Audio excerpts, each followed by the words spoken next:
Good morning. Whether you're here in person or watching at home, it's good to be with you this morning. It's good for all of us to be here together. As we gather together this morning, let me share with you words from humanitarian Albert Schweitzer.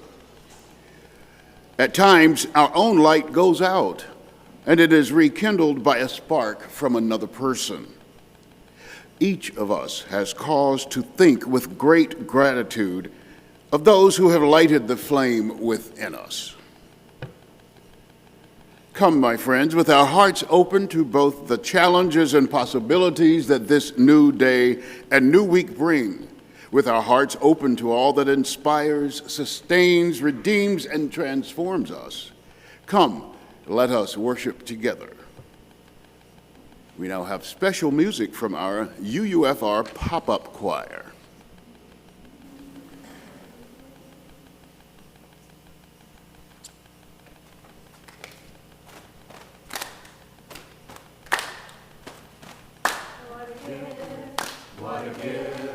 What a gift it is to sing. What a gift it is to sing right now with you. What a gift, what a gift, what a gift it is to sing. What a gift it is to sing right now with you. What a gift it is to sing right with you. When I'm happy. What a gift it is to sing with you. When I'm blue, what a gift it is to sing with you. When I'm happy, what a gift it is to sing with you. When I'm blue, what a gift, what a gift, what a gift it is to sing. What a gift it is to sing right now with you. What a gift, what a gift, what a gift it is to sing. What a gift it is to sing right now with you. What a gift it is to sing with you. What a gift, what a gift it is to sing right now with you. What a gift it is to sing with you. What a gift, when I'm happy. What a gift it is to sing right now with you. What a gift, what a gift, what a gift it is to sing.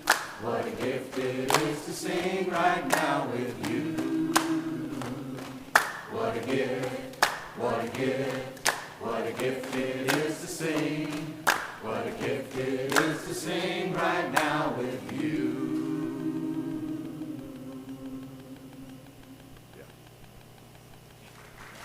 Thank you. Show them some appreciation. Thank you very much. What a gift it is to have you sing for us today. The flaming chalice is a symbol of the Unitarian Universalist tradition, the liberal tradition to which this congregation belongs. Will those of you here in person please stand as you are able for our chalice lighting? And if you have a chalice at home, I invite you to light it with me at this time.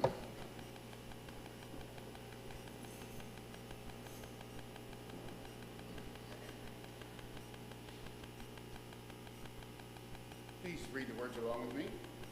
As we kindle this flame, we recommit ourselves nurturing the spirits of one another and the common good of the world we share. May the light of this flame be welcoming to all who seek a liberal religious home. For those of you already standing, I invite you to remain standing for our opening hymn, which is number 34, Though I May Speak with Bravest Fire.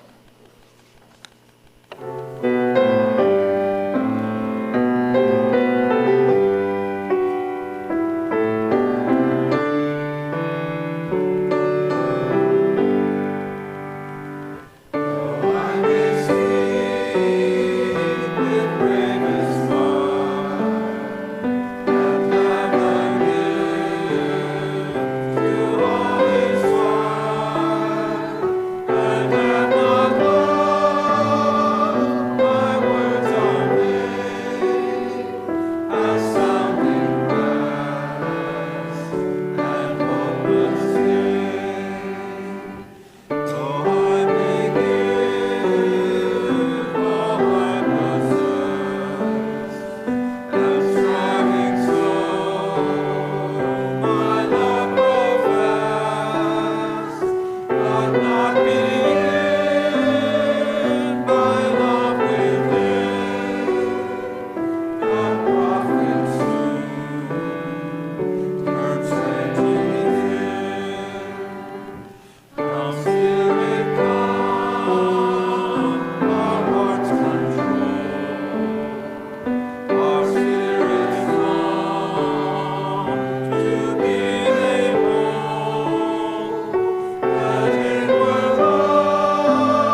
Good morning. My name is Warren Keys, and I'm glad to serve as part of your worship team this morning. Whether you are a first-time visitor or a long-time member, I offer you a very special welcome.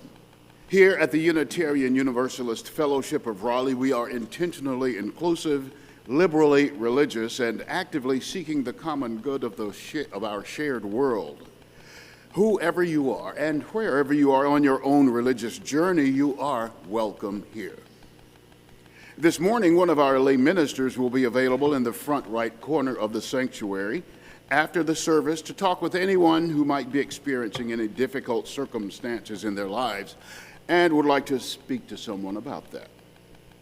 I hope all of you will read through the chalice you were emailed on Friday about everything happening here around UUFR, or you can check the upcoming events section of our website.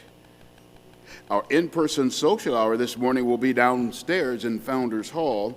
If you're new this morning, you are especially welcome to join us, and I'd like to remind everyone else to please make a special effort to say hello to anyone new. Is Reverend Connie Yost here? Okay. In that case, I now invite you to meet and greet your neighbors.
Well, that was our signal to continue the conversations a little later.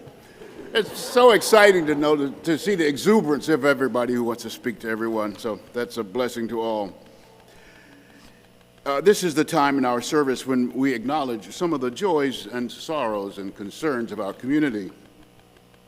We do this because we believe a joy shared is a joy made greater, and a sorrow shared is made easier to bear.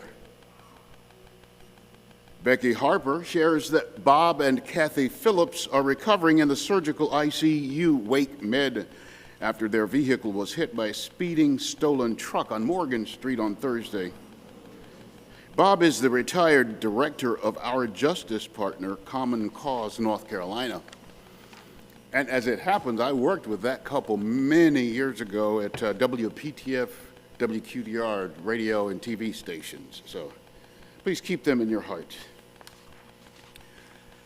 Kelly Rosinski wants to share that she is recovering in the ICU at Wake Med following a failed attempt to take her own life on Monday, June 22nd.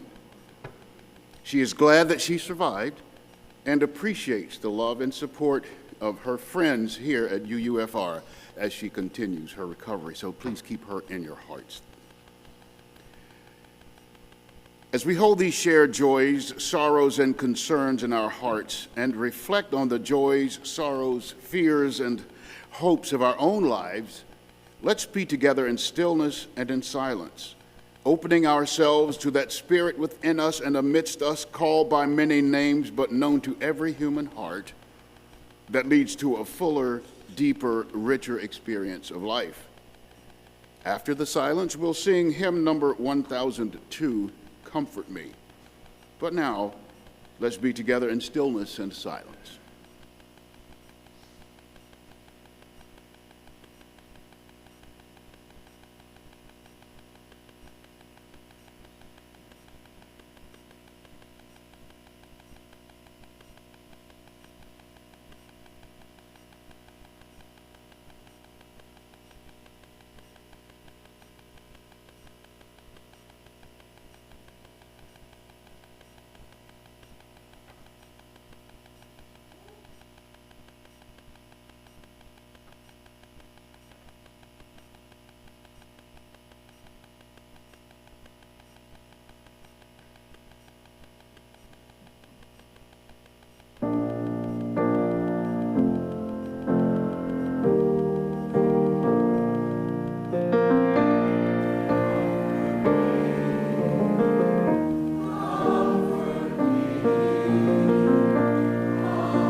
I will be downstairs at social hour after the worship service. If you have any questions you'd like to ask me about the board, talk to me about any concerns you might have, or you could just say hi. Now, everything we do at UUFR is only possible because of the generous financial support so many of us provide. For those of you who have set up an automated giving to UUFR or who send in a check by mail every month, thank you for your generosity. If you would like to make a contribution in person this morning, we invite you to bring it forward and put it in one of the offering plates at the top of the aisle. If you would prefer to have an usher come to you, just raise your hand and that will happen. You may also give using one of the methods you'll see on the screen behind me. Our offering will now be given and gratefully received.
Reverend Carey, our assistant minister, is away from UUFR this morning through July, and Reverend Elizabeth, our new lead minister, will not arrive until August. So this morning, UUFR members Kathleen Bardin and Karen Jones will be offering reflections on the theme of resilience. Let's give them a warm welcome to our pulpit this morning.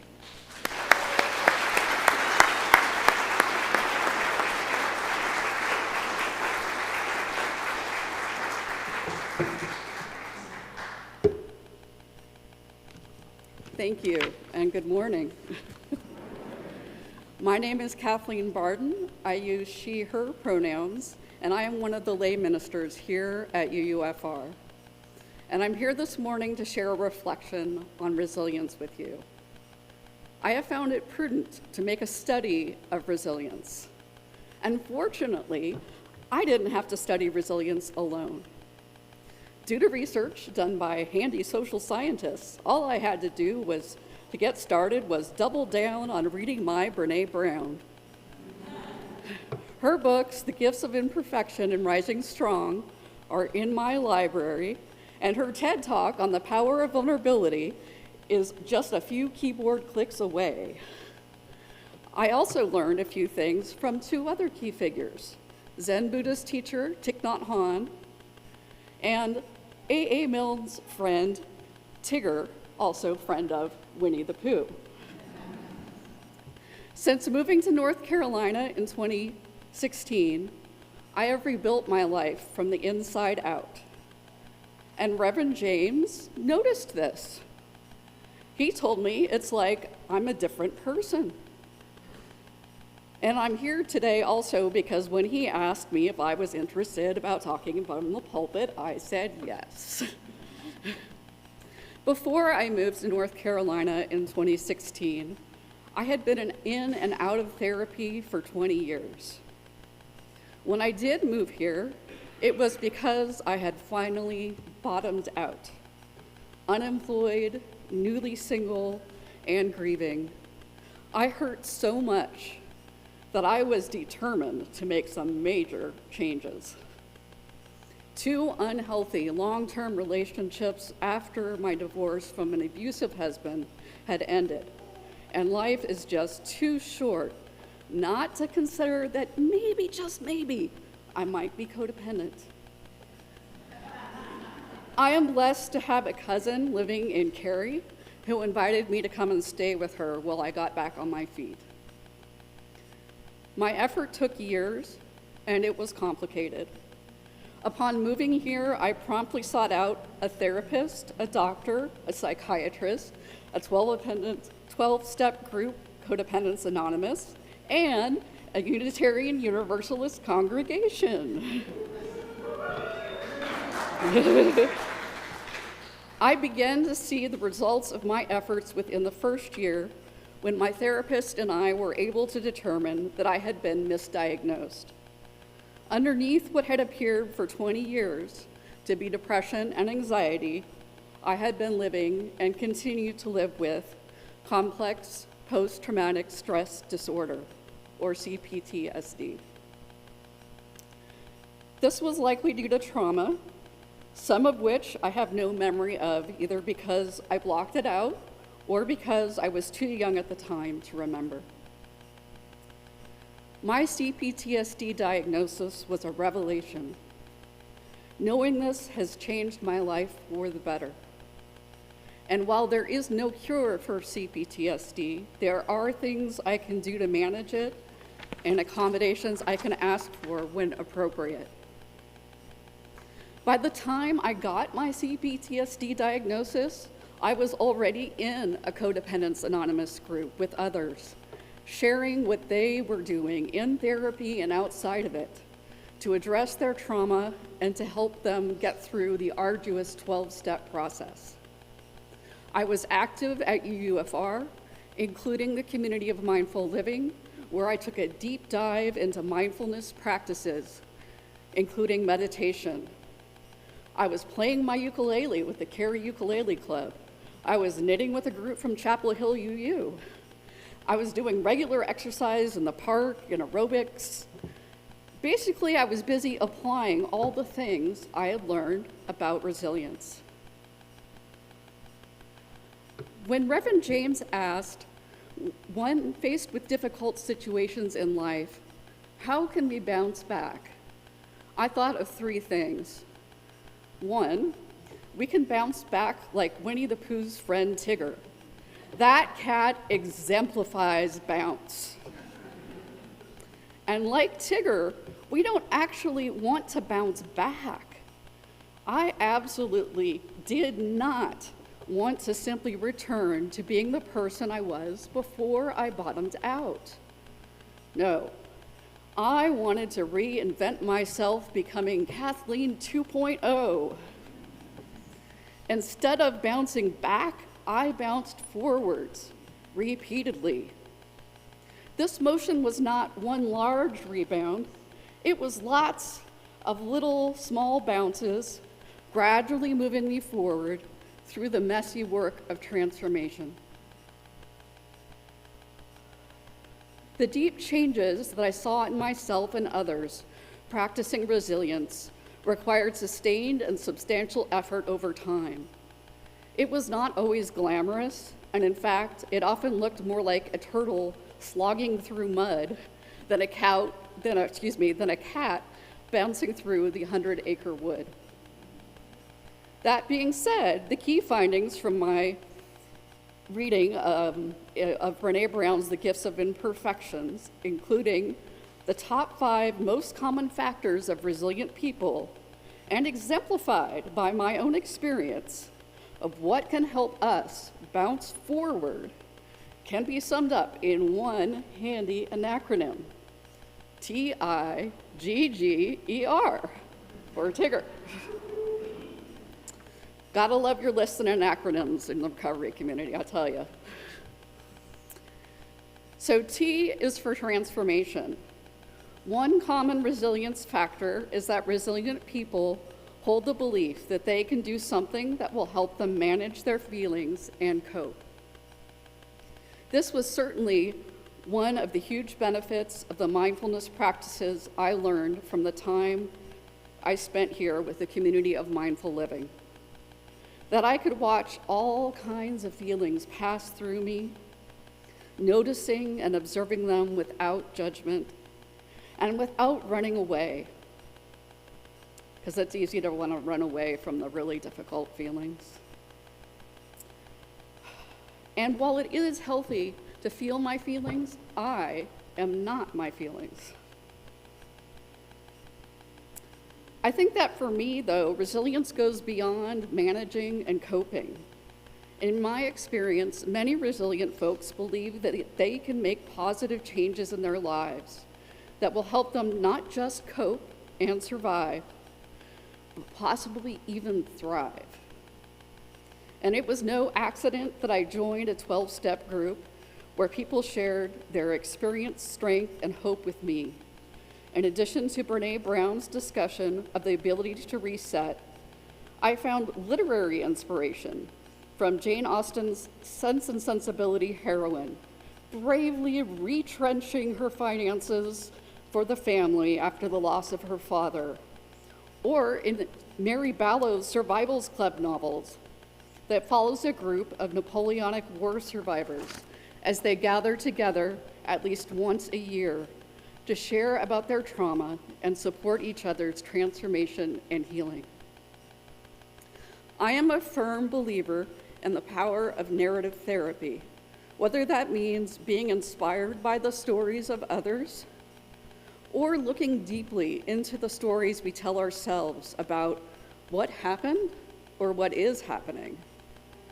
A lot of my work in Codependence Anonymous involved deconstructing the stories I told about my past, re-examining them with a wider lens, letting go of anger and resentment, and choosing a more life-giving narrative going forward. Brene Brown likes to call our original stories SFDs, or first drafts. Both she and Thich Nhat Hanh advise us to consider revision.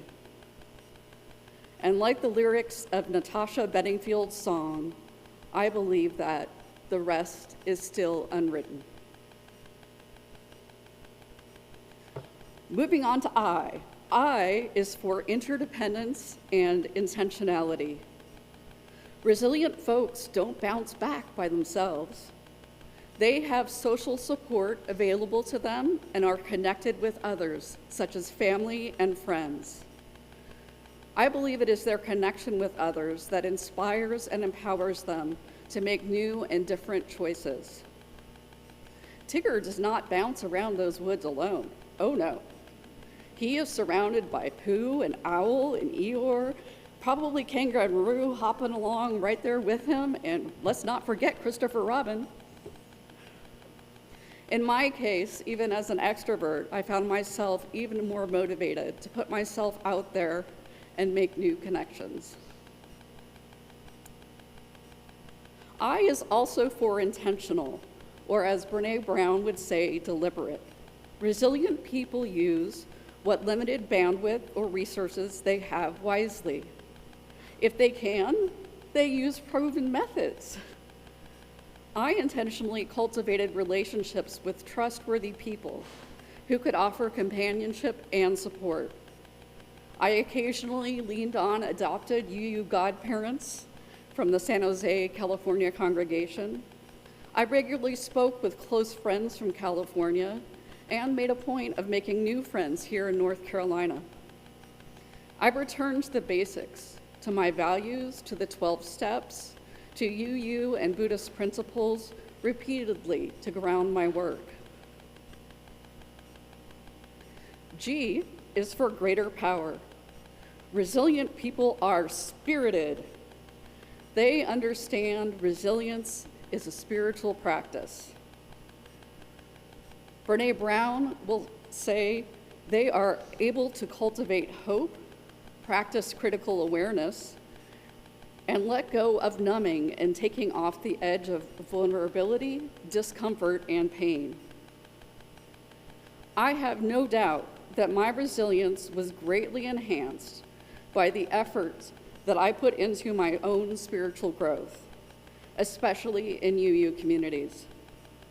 Multiple mindfulness practices learned through years of practice with the community of mindful living here and honed during my pursuit of ordination into the order of interbeing, empowered my transformation and healing. Mindfulness is, at its heart, a kind of critical awareness in itself. inviting us to notice what is going on inside us and around us. Without this type of awareness, the type of transformation that I needed for my resilience would be practically impossible. Noticing the patterns in my own thoughts, feelings, and behavior was key to helping me acknowledge my codependency and get the help that I needed. Meditation helped me learn to focus my attention, not only on my breath, but also on my thoughts and my feelings and the stories I was telling myself. As part of my mindfulness practice, I learned to cultivate not only hope, but also peace, love, and joy. This was key to being able to lean into the discomfort I experienced when I sat with all the vulnerability and pain. I created a type of balance by also lovingly and intentionally nurturing peace and joy. It could be something as simple as a hot bath or a little hot chocolate in my morning coffee. But that made a big difference. I did some of my most difficult 12-step work at a mindfulness retreat outside of Greensboro, enveloped in compassionate, intentional community and sustained by an intense series of mindfulness practices. G is for generosity as well. There's 2 G's in Tigger. Resilient people are generous with their practice. They are both compassionate towards themselves and others and are committed to the practice. They work indefinitely and are willing to adapt and change strategies or goals. They are kind to themselves and replenish their ebbing energy by digging deep and engaging in self-care as needed. Resilience can be a rocky road, full of setbacks and delays of all kinds. I had to recommit to pursuing my own health and well-being repeatedly.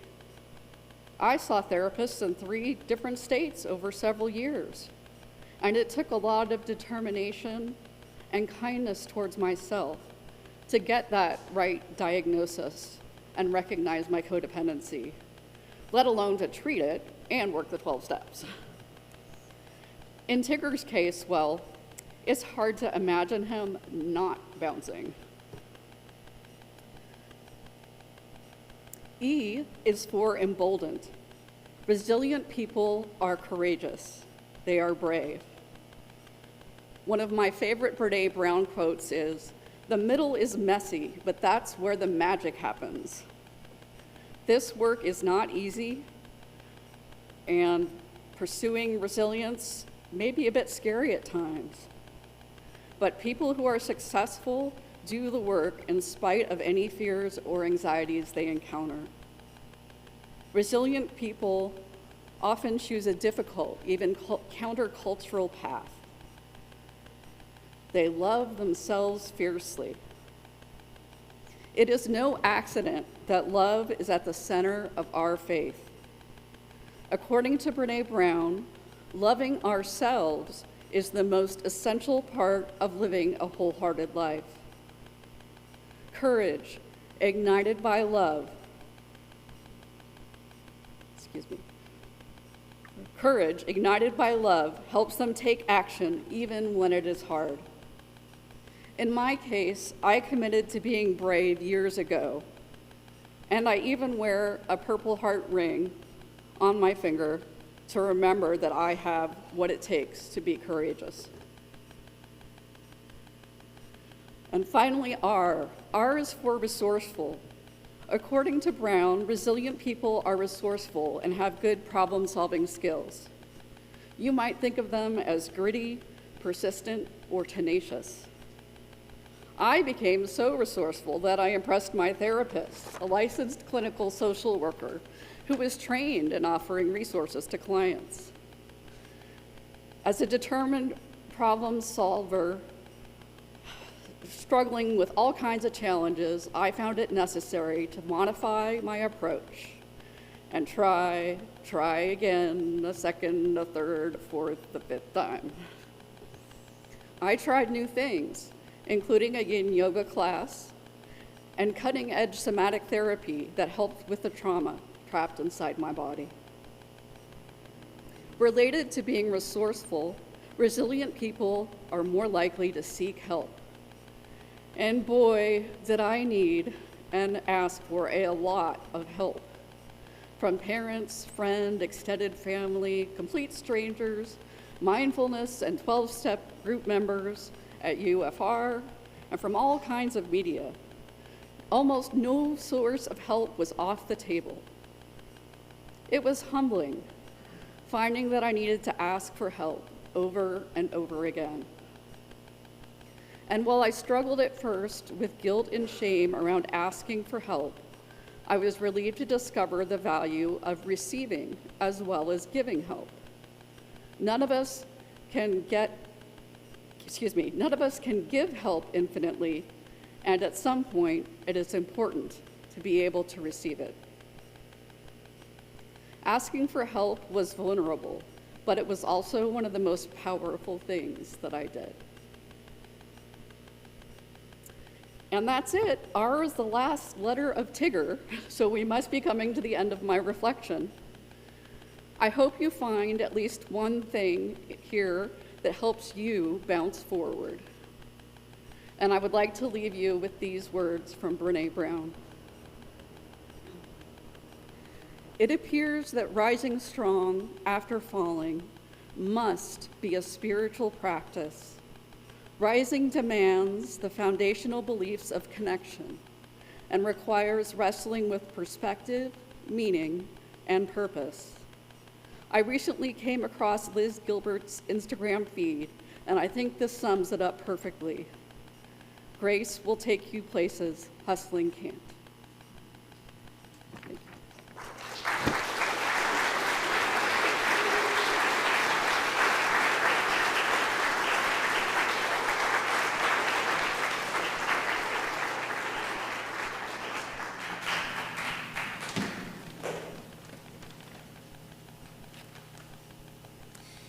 If you want to, you can provide a little bit of gentle percussion with us, which is just dub, love, dub, love, love, dub.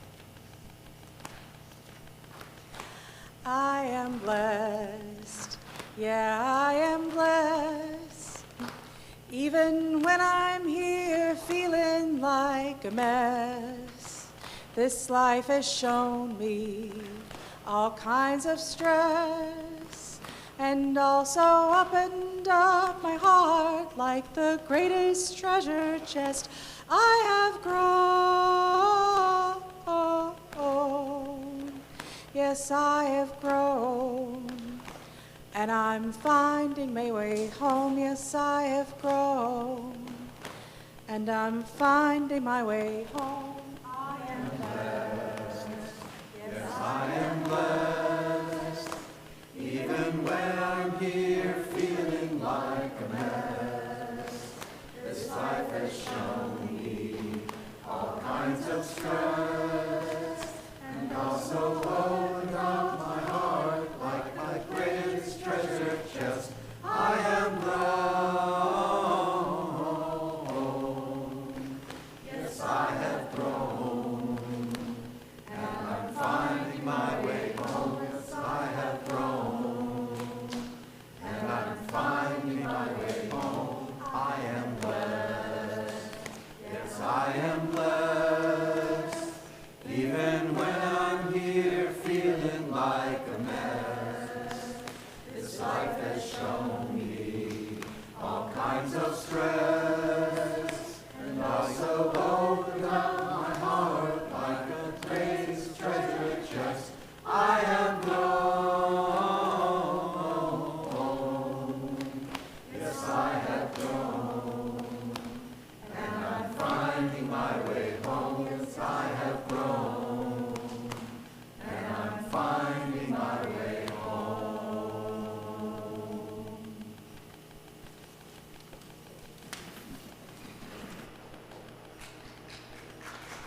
Just checking that was my name up there. It's my turn. Okay. Good morning. I'm Karen. I use she, her pronouns. My professional experiences focus on K-12 schools. I was a teacher for general education. I was a teacher for special education. I taught English language learners. I served as an assistant principal and a principal and worked in central office. Currently, I'm an associate professor of educational leadership at East Carolina University, where I prepare future school administrators. My experiences and beliefs about trauma and resilience are directly shaped by my personal and professional life. I am both for and against resilience in children.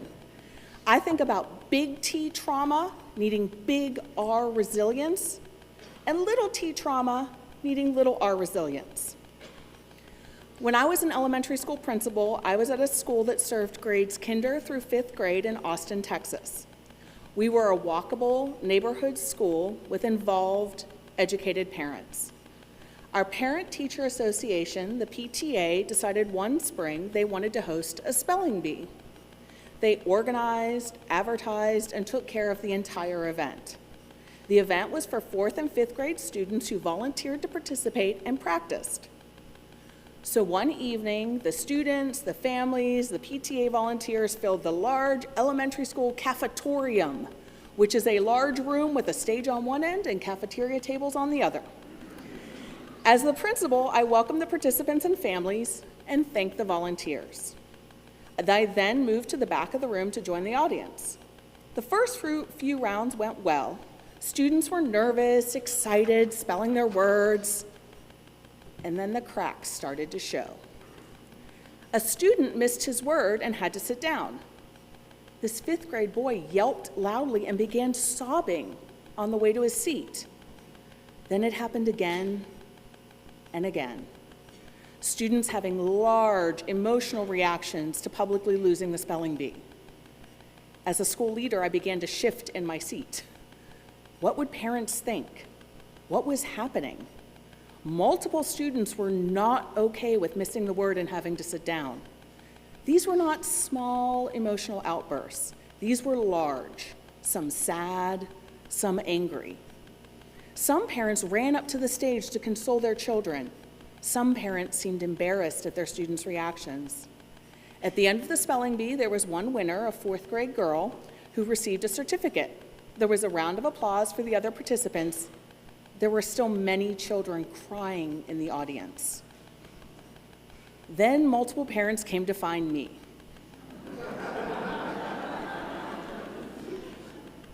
Luckily, all of them said things like, "Oh no, I didn't realize my child couldn't lose. I need to work with them on coping skills." Parents who talked to me were not upset. They were concerned about their children.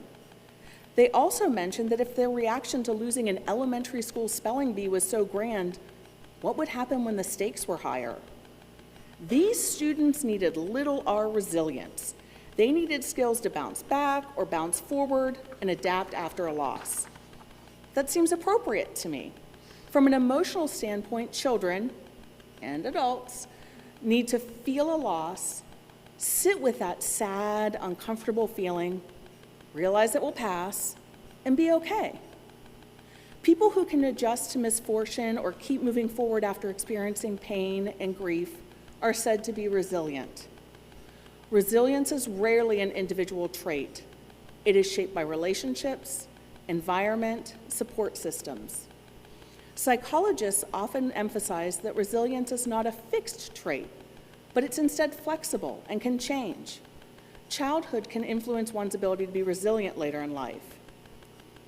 Children can be taught appropriate language to work through struggles. In our family, we like the word yet. I can't tie my shoes yet. I can't solve this math problem yet. The state of not being able to do something is temporary. They can develop skills to overcome. Children can be taught that feelings are fine and appropriate and helpful, but sometimes the reactions are not helpful. Adults can model this by saying, "I am so frustrated we're sitting in traffic, but I'm not going to throw things and I'm not going to yell." Self-care and calming strategies are also part of resilience, helping children take deep breaths, do yoga, stretch, other mindful activities can help them manage big feelings. I think that teaching children little R resilience will make them successful, productive adults. I think depending on children with big T trauma to bounce back is counterproductive. The Adverse Childhood Experiences Study, or ACEs, examined potentially traumatic events individuals experienced before the age of 18. It was conducted in 1995 by the CDC and Kaiser Permanente with over 17,000 participants. The researchers looked at abuse, neglect, household dysfunction. Higher ACE scores were linked to long-term risks for cancer, heart disease, and depression in adulthood. Researchers pointed out that it is believed no one is doomed by their ACE score. Instead, resilience can be cultivated at any point in life. This can be based on self-regulation strategies and encouraged through external factors like supportive relationships and access to safe neighborhoods and education. I do want to recognize there are critiques to the ACEs study. The original survey does not account for long-term systems of trauma, such as racism or poverty. The study was mainly done with white, middle-class, educated participants. In the years since it was published, different groups and organizations have attempted to use the questionnaire in their own groups. But critics point out if the survey is conducted by individuals without mental health training, it can re-traumatize participants. The ACEs study has some value, but it's not the final note in research about trauma and resilience for children. So again, resilience sounds like a good thing, a trait we should build in children. But I'm still against it sometimes. It seems to me to put the responsibility on the child, the victim of the unjust system in practice, and tell them to build strategies to bounce back and bounce forward. It's not all good or all bad, but here's an example of big R resilience connected to big T trauma. My children were adopted from foster care. My son was 3 years old when he entered care. His sister was 7 months old. They are biological siblings. You may not know much about foster care, but things are not going well if the state social services department becomes involved. In our case, we know that police and social workers were at the birth family's home multiple times before our daughter was even born, and multiple times after her birth before they were removed. I will not go into personal details of my children's story, but terrible, sad, disturbing things happened to them and near them. You may be familiar with the body keeps the score, the idea that one physical body holds on to stress and negative experiences. It can actually change at the cellular level. Our son is 8 years old. He was born 8 years ago. He's had different health and medical issues. His endocrinologist has taken hand x-rays and determined his bone age. His bone age is 11. He was born 8 years ago, but his bones are 11 years old. His body actually, legitimately kept the score at the cellular level because of the trauma he experienced. I would say that's big T trauma. In order to combat or balance that, he needs big R resilience. This is the problem I have. He's 8. Should he be taught skills to overcome trauma he experienced? He's a child. He had no choice in what happened to him. Why should he be the one to adapt? What about the systems that let these things happen? What about the adults that should have helped him? What about the adults that should have intervened? What about the police at the home multiple times who left him there? I am not okay with putting the responsibility on the child who experienced big T trauma to combat it with their own big R resilience. I don't think resilience is always helpful. As a side note, we have used different trauma-based therapists with him to help him process and handle the feelings associated with his experience. This big T trauma needs professional help. Bouncing back, or better yet, bouncing forward, is necessary to be a productive, successful member of society. But I definitely see the differences in big R resilience and little R resilience. Sometimes systems need to change. Focusing on teaching an individual to adapt and move forward may leave a system in place that continues to harm others. What is our role in breaking harmful systems, and eliminating the need for children to have to be big R resilient.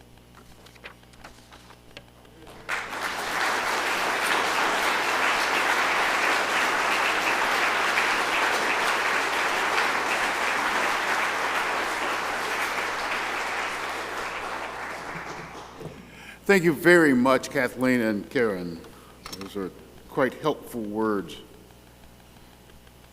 Now, will you all please stand as you're able for our closing hymn? That hymn is number 6, Just As Long As I Have Breath.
As we end this time of worship together, may we do so with ever more love for one another, with ever more gratitude for this precious gift of life we share this very day, with ever more peace in our hearts and with ever more hope for our own lives and in this world we share.